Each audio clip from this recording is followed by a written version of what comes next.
سلامونه ګرانو لیدونکو، د نن ورځې تازه او مهمو خبرونو ته ښه راغلئ. د برطانیه او فرانسې ترمنځ سمندر کې د کډوالو کښتۍ ډوبېدو پیښه کې 8 کسان مړه سوي دي. فرانسوي پولیسو ویلي دي د فرانسې او انګلینډ ترمنځ انګریزي تنګي کې د یکشنبې په ورځ په شپه لږ تر لږه د کډوالو هغې ډلې 8 کسان مړه سوي دي چې هڅه یې کوله له دې سمندري لارې برطانیه ته واوړي. پیښه نن د سپتمبر په 15مه ځایي وخت د نیمې شپې 1 بجه هغه مهال رامنځته شوې ده چې کډوالو کښتۍ اوبو اخیستې وه. له هغې وروسته ژغورونکو ډلو ته د دغې پیښې په اړه د اقدام ویلی سوي وو. ویل کېږي دغې وړې ربړې کښتۍ کې له 500 ډېر کسان ناست وو او د سمندر له غاړې لا لرې نه وو چې کښتۍ له ستونزو سره مخ سوې ده. په دې اړه لا څه نور نه دي ویلی سوي چې په دې ژغورل سوو او مړه سوو کسانو کې د کوم هېواد وګړي دي، خو له دې مرګونې لارې ډېر وخت د افغانستان، پاکستان، ایران، بنګلادیش او ځینې افریقایي هېوادونو کډوال د اوښتلو هڅې کوي.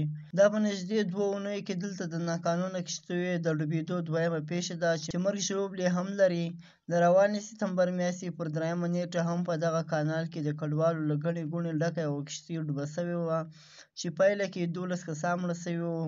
په هغو کډوالو کې د یوې میندوارې مېرمنې په ګډون واړه ماشومان او نجونې هم شامل وې. سږ کال په انګریزي تنګي کې تر ټولو مرګونې پیښه 2 اونۍ مخکې ثبت شوې وه چې پکې 12 کسان خپل ژوند تر لاسه ورکړی وو.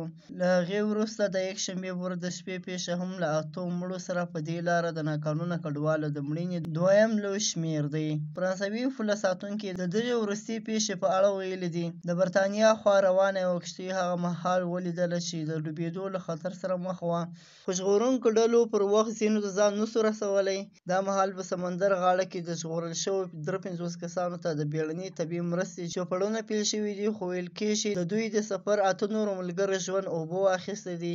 د برطانیه یو حکومتي ویان ویلي دي په پیښه خبر دی، خو په ټکو یې فرانسوي چارواکو د دغې پیښې د څېړنې او مرستې مشري اخیستې ده. دا و د نن ورځې تازه او مهم خبرونه. سبا نیوز سبسکرایب کړئ او له نورو ملګرو سره یې هم شیر کړئ.